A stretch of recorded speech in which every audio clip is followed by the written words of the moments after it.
अस्सलाम वालेकुम। उम्मीद करती हूँ सब अपने घरों में आबाद होंगे, खुश होंगे। आज मैं आप लोगों के लिए बहुत ही ज़बरदस्त रेमेडी लेके आई हूँ। चूँकि सर्दियाँ स्टार्ट हो चुकी हुई हैं, इसलिए हमारे जो पाँव की एड़ियाँ हैं वो ड्राई होके फटना शुरू हो जाती हैं। यहाँ पे हम सिर्फ 3 चीज़ें यूज़ करेंगे। इससे जो हमारी एड़ियाँ वो नरम व मुलायम और आपके पाँव भी बहुत हसीन लगेंगे। चलें जी, रेमेडी हम स्टार्ट करते हैं। यहाँ पे जो मैंने ये चीज़ शामिल की है ये मैं आपको लास्ट में बताऊंगी, आप मेरी वीडियो फुल देखिएगा।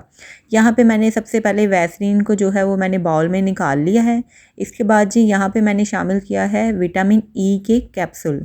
2 वैसलीन थी, इसमें मैंने 5 विटामिन ई के कैप्सूल इस्तेमाल किए हैं। साथ साथ आप मेरे चैनल को सब्सक्राइब भी कर दीजिएगा। जो मेरे पहले से सब्सक्राइबर हैं उनका मैं तहे दिल से शुक्रिया अदा करती हूँ। यहाँ पे मैंने जो है 5 विटामिन ई के कैप्सूल शामिल कर लिए हैं। इसके बाद हम इन सब चीज़ों को अच्छे तरीके से मिक्स कर लेंगे। ठीक है, आपने अच्छे तरीके से मिक्स करना है इस तरीके से।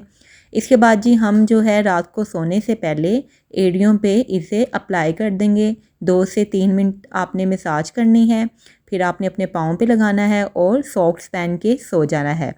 सुबह उठेंगे तो आपके पाँव बहुत ही नरम व मुलायम और हसीन होंगे। तो इसके बाद जी मैंने जो आपको कहा था मैं लास्ट में बताऊंगी, जो मैंने चीज़ ऐड की है इसमें वो है ग्लिसरीन, जो कि मैंने 2 टेबलस्पून ऐड की थी।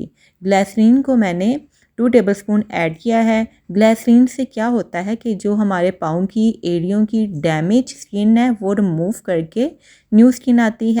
आप ये रेमेडी एक दफ़ा ज़रूर ट्राई कीजिएगा, इंशाल्लाह आपको बहुत पसंद आएगी।